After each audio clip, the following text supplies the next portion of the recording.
నిర్గమకాండము 3వ అధ్యాయము.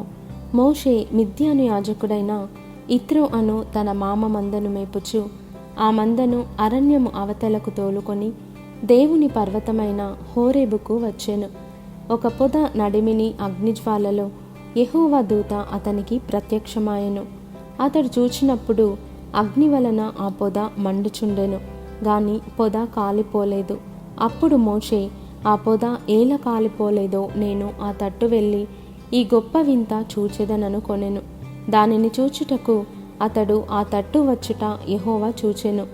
దేవుడు ఆ పొద నడుమ నుండి మోషే మోషే అని అతనిని పిలిచెను. అందుకతడు చిత్తము ప్రభువా అనెను. అందుకాయన, దగ్గరకు రావద్దు, నీ పాదముల నుండి నీ చెప్పులు విడువుము, నీవు నిలిచియున్న స్థలము పరిశుద్ధ ప్రదేశము అనెను. మరియు ఆయన, నేను నీ తండ్రి దేవుడను, అబ్రహాము దేవుడను, ఇస్సాకు దేవుడను, యాకోబు దేవుడను అని చెప్పగా మోషే తన ముఖమును కప్పుకొని దేవుని వైపు చూడ వెరచెను. మరియు యెహోవా ఇట్లనెను, నేను ఐగుప్తులోనున్న నా ప్రజల బాధను నిశ్చయముగా చూచితిని. పనులలో తమ్మును కష్టపెట్టు వారిని బట్టి వారు పెట్టిన మొరను వింటిని. వారి దుఃఖములు నాకు తెలిసేయున్నవి. కాబట్టి ఐగుప్తీయుల చేతిలో నుండి వారిని విడిపించుటకును, ఆ దేశంలో నుండి విశాలమైన మంచి దేశమునకు అనగా కనానీయులకు, హిత్తీయులకు, అమోరీయులకు, పెరిజ్జీయులకు, హివ్వీయులకు, యెబూసీయులకు నివాస స్థానమై పాలు తేనెలు ప్రవహించు దేశమునకు వారిని నడిపించుటకును దిగివచ్చి ఉన్నాను. ఇశ్రాయేలీయుల మొర నిజముగా నా యొద్దకు చేరినది.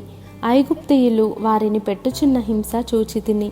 కాగా రమ్ము, నిన్ను ఫరో యొద్దకు పంపెదను. ఇశ్రాయేలీయులైన నా ప్రజలను నీవు ఐగుప్తులో నుండి తోడుకొని పోవలెననెను.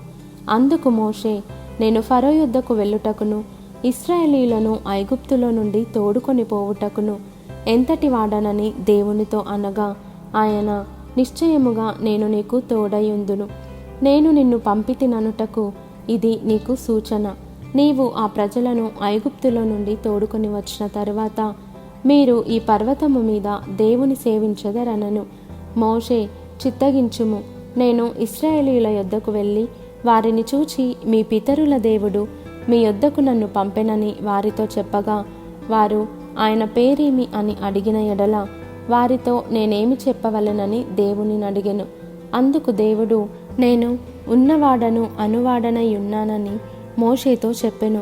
మరియు ఆయన ఉండుననువాడు మీ యొద్దకు నన్ను పంపెనని నీవు ఇశ్రాయేలీయులతో చెప్పవలెననెను. మరియు దేవుడు మోషేతో నిట్లనెను, మీ పితరుల దేవుడైన యెహోవా అనగా అబ్రహాము దేవుడు, ఇస్సాకు దేవుడు, యాకోబు దేవుడునైనా యెహోవా మీ యొద్దకు నన్ను పంపెనని నీవు ఇశ్రాయేలీయులతో చెప్పవలెను.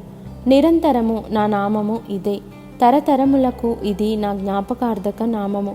నీవు వెళ్ళి ఇశ్రాయేలీల పెద్దలను పోగు చేసి మీ పితరుల దేవుడైన యెహోవా అనగా అబ్రహాము, ఇస్సాకు, యాకోబుల దేవుడు నాకు ప్రత్యక్షమై ఇట్లనెను, నేను మిమ్మును ఐగుప్తులో మీకు సంభవించిన దానిని నిశ్చయముగా చూచితిని. ఐగుప్తు బాధలో నుండి పాలు తేనెలు ప్రవహించు దేశమునకు అనగా కనానీయులు, హిత్తీయులు, అమోరీయులు, పెరిజ్జీయులు, హివ్వీయులు, యెబూసీయులున్న దేశమునకు మిమ్మును రప్పించెదనని సెలవిచ్చితినని వారితో చెప్పుము. వారు నీ మాట విందురు గనుక నీవును ఇశ్రాయేలీయుల పెద్దలను ఐగుప్తు రాజునొద్దకు వెళ్ళి అతని చూచి, హెబ్రీయుల దేవుడైన యెహోవా మాకు ప్రత్యక్షమాయెను గనుక మేము అరణ్యమునకు 3 దినముల ప్రయాణమంత దూరము పోయి మా దేవుడైన యెహోవాకు బలిని సమర్పించుదుము సెలవిమ్మని అతనితో చెప్పవలెను. ఐగుప్తు రాజు మహాబలముతో మీ మీదికి వచ్చి మిమ్ము పోనీయడని నేనెరుగుదును. కానీ నేను నా చెయ్యి చాపి ఐగుప్తు మధ్యమున నేను చేయదలిచి ఉన్న నా అద్భుతములన్నిటినీ చూపి దాన్ని పాడు చేసేదను. అటు తర్వాత అతడు మిమ్ము పంపివేయును. మరియు నేను ఈ జనుల ఎడల ఐగుప్తీయులకు కటాక్షము కలుగజేసేదను గనుక మీరు వెళ్ళునప్పుడు వట్టి చేతులతో వెళ్ళరు. ప్రతి స్త్రీయు తన పొరుగు దానిని, తన ఇంట నుండి దానిని, వెండి నగలను, బంగారు నగలను, వస్త్రములను ఇమ్మని అడిగి తీసుకొని మీరు వాటిని మీ కుమారులకును మీ కుమార్తెలకును ధరింపజేసి ఐగుప్తీయులను దోచుకొందురనెను.